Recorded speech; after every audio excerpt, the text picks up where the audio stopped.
From Sam Pepper faking pranks for clout to Paige Neiman impersonating Ariana Grande for internet fame.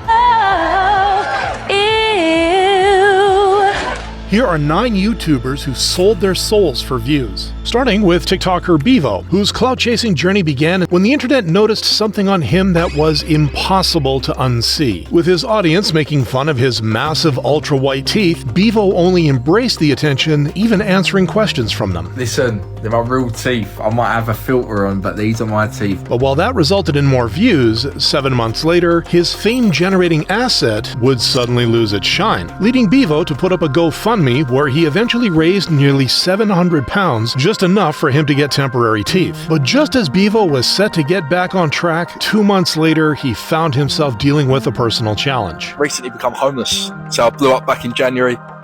Life was great, quit my job, 35 million views, living life, slowly fell off.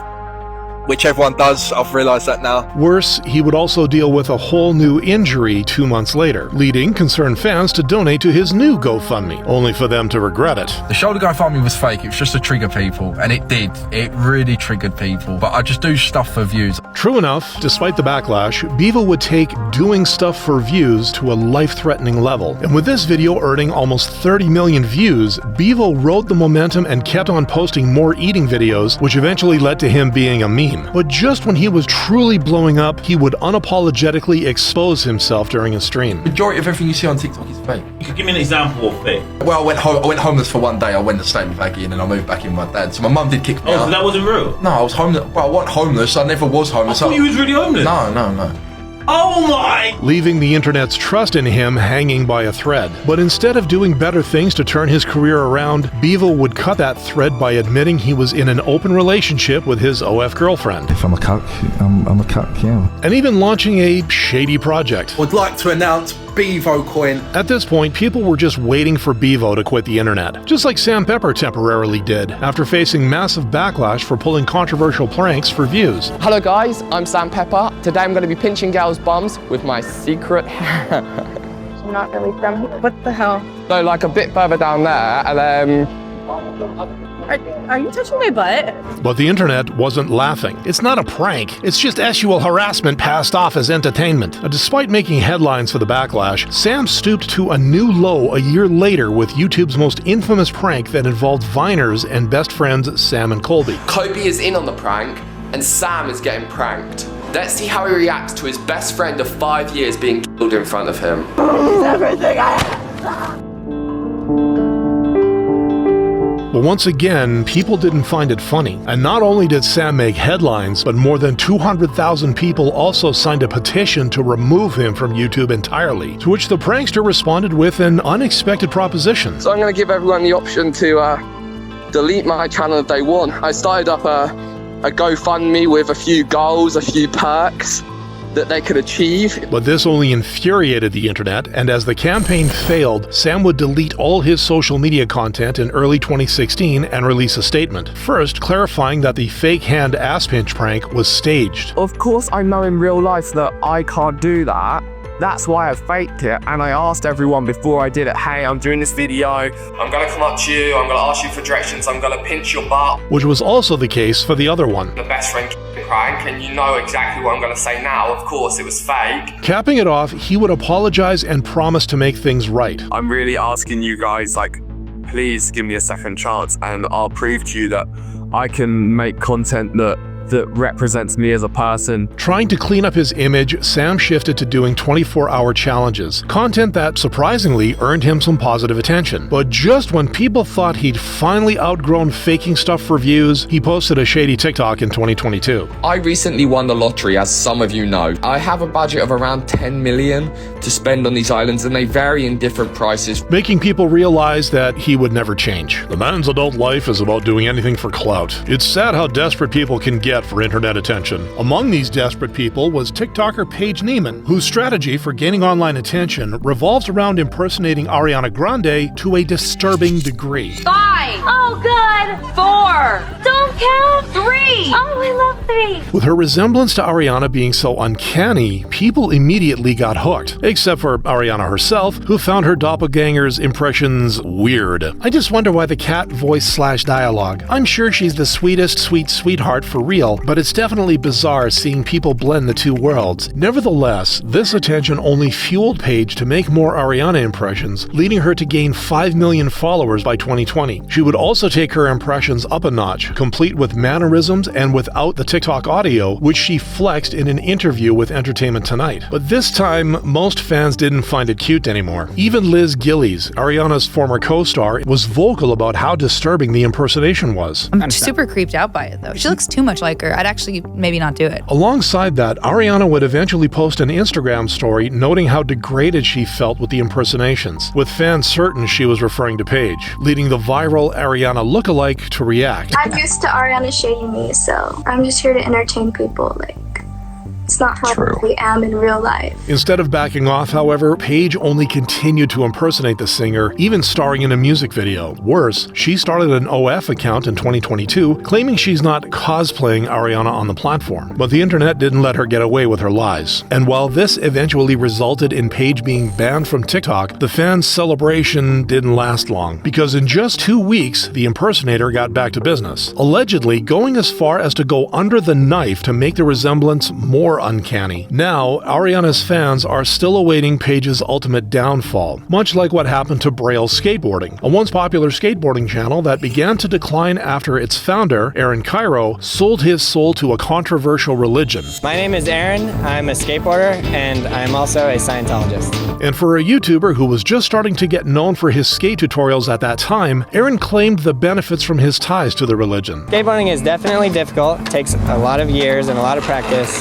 And the thing that happened before Scientology and after was I was learning tricks a lot easier. The supposed acceleration in skill only led to better content, especially with his Skate Anything series in 2016, where Aaron and his crew experimented with skating on random objects. The viewership only grew from there, with the channel hitting its 3 million subscriber milestone and building Braille House, the channel's official skate park and warehouse, a year later. Even better, Aaron cared about the community and used his platform for a cause, aiming to raise $200,000 in 2020 to save Red Lodge Skate Park. While he had good intentions, an article revealed that Aaron donated $750,000 to Scientology a year prior, which didn't sit well with fans. Aaron would also start appearing less on his channel, with his crew temporarily stepping in, something he'd explain 2 years later. Maybe that was a very selfish, wrong thing to do, but I took some time for myself, and I did learn as much as I could about business so that then I can come back and do what I felt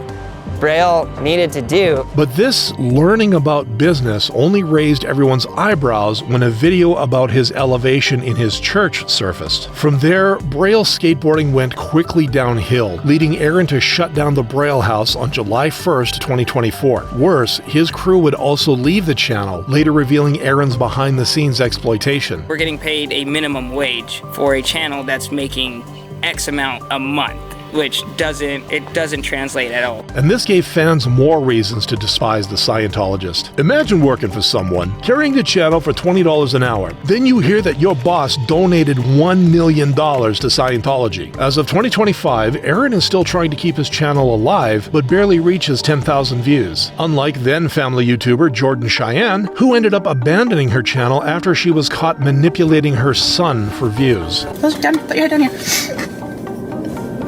Act like you're crying, really quick. I am crying. Go like this. No, Mom, I'm actually seriously crying. No, I know, but go like this for the video. In this accidentally released outtake titled "We Are Heartbroken," Jordan, who had 500,000 subscribers, would be seen coaching her son to fake cry for a thumbnail after their dog was diagnosed with parvovirus, often fatal without treatment. As the video went viral and made headlines, fans were unsurprisingly furious, forcing Jordan to release an apology video. I'm so sorry. That was so disgusting of me. I should not have done that at all. We were both already so sad and upset. Still, people couldn't help but feel bad for her son. With the overflowing hate, Jordan would delete her Instagram and YouTube channel, promising she wouldn't include her son again. But 5 months later, she would return to the platform. I made a terrible, terrible decision, which I am so deeply upset with myself for that I can't even articulate. I've had such a deep sadness within me that everything that happened, and I've had such a deep regret and sadness that I'm the one that caused that.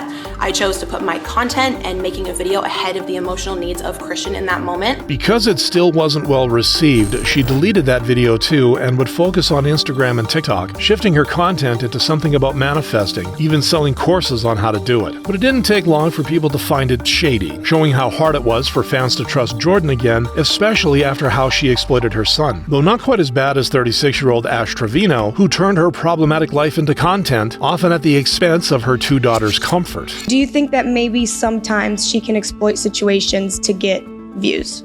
I'm gonna be real, yeah. This tendency would first be evident in 2023 after Ash went viral for her open TikTok discussions about dating incarcerated men. Inmates have you talked to in your whole lifetime? Probably 26 in the last 5 years. And while her inmate dating era ended a year later, her romantic decisions only got more controversial with fame, because in December 2024, she would be in a romantic relationship with a 19-year-old TikToker named Santos, whom her daughter had a crush on. Worse, she would even share intimate details during her TikTok live.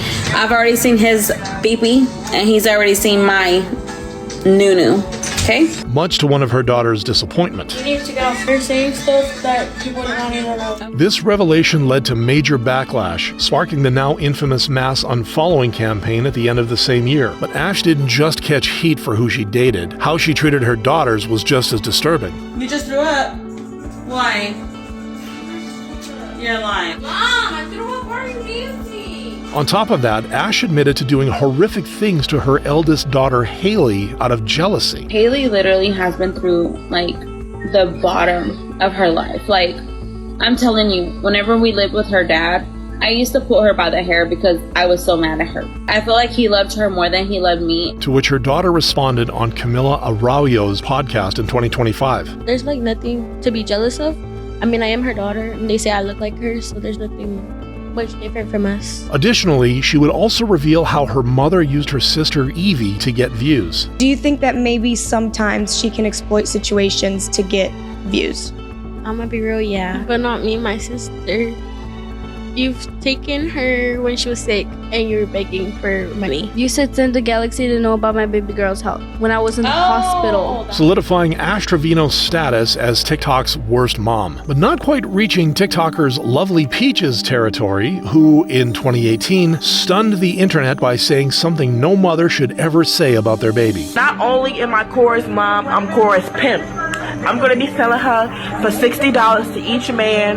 That's the prices. If you're a man interested in a cute baby girl, she's sexy, she's pretty, yada, yada, yada. As expected, the internet was immediately alarmed, leading to the creation of a petition to save Cora. Nevertheless, with the attention she was getting, Peaches, who originally rose to fame because of her vile jokes, only doubled down months later by doing an unspeakable act. I got so freaking angry with her, and I grabbed her by the throat and I at her for about a minute straight. Eventually I started to see her lose motion in her eyes, so I did stop.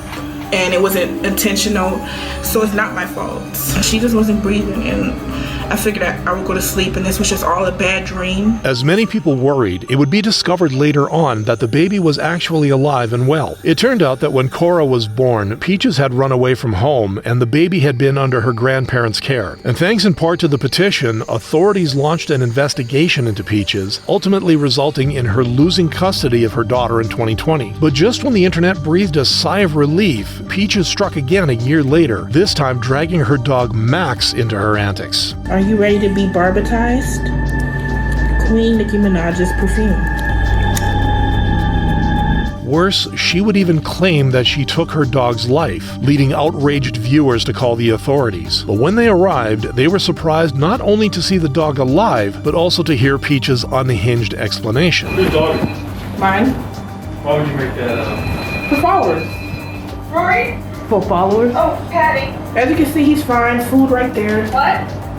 So you making threats to harm your dog for followers? Okay. Yes, I didn't do it like that. Nevertheless, Peaches would then be arrested and charged with animal cruelty. But that didn't stop her as she returned to Instagram months later, where she's now promoting spicy content and her music as if nothing happened. Much like the Slaton sisters, Tammy and Amy, who now appear unbothered and thriving on their weight loss journey, despite releasing a sob story in April 2015 that later raised a lot of eyebrows. Tammy went into the hospital. She has pneumonia and she can't breathe.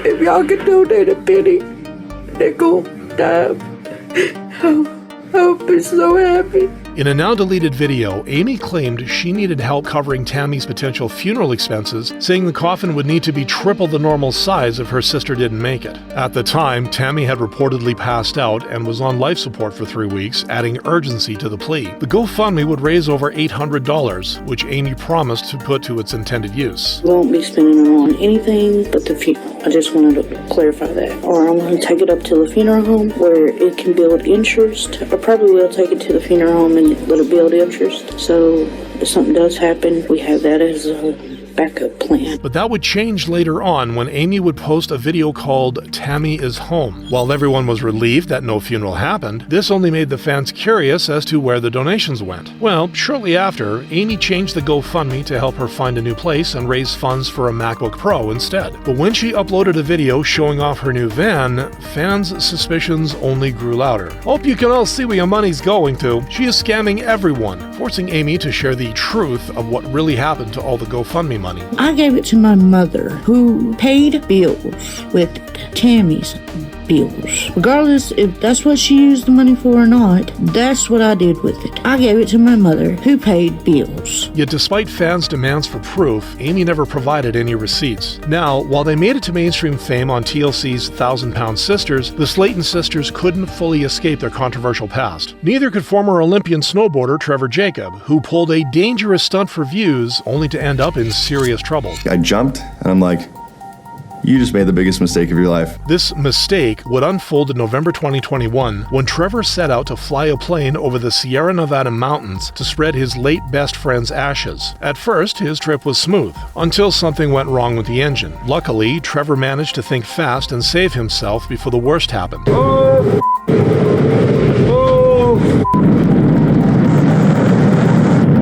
Trevor would then post this documented near-death experience titled "I Crashed My Plane" on YouTube in December 2021, where it earned almost 2 million views. But many, mainly aviation enthusiasts, were immediately suspicious. Worse, some pointed out what the red flags were, like Trevor flying the plane towards the crash site rather than his original destination, and the door being unlatched the moment the engine stalled. And these suspicions would make sense 4 months later when the FAA concluded that Trevor did stage the crash. In December 2023, the YouTuber would plead guilty and was sentenced to 6 months in federal prison, aside from having his license revoked. But before starting his prison sentence, Trevor would also reveal the truth to the public. I did pretend that, the engine died and kind of made the saga of the video. You were acting a bit? Yeah. When I jumped out of that plane, I had no idea I committed any type of crime whatsoever. It turned out that I actually committed 5. Most importantly, he had a warning for anyone willing to go too far for views. Let's learn from this mistake. Let's not get in this disgusting feedback loop of dopamine and adrenaline and views and clicks. And likes. And likes. And I'm happy to be looked at as the idiot, to show kids like, hey, don't do this type of stuff. Making Trevor's staged plane crash a cautionary tale of what happens when you sell your soul for clout.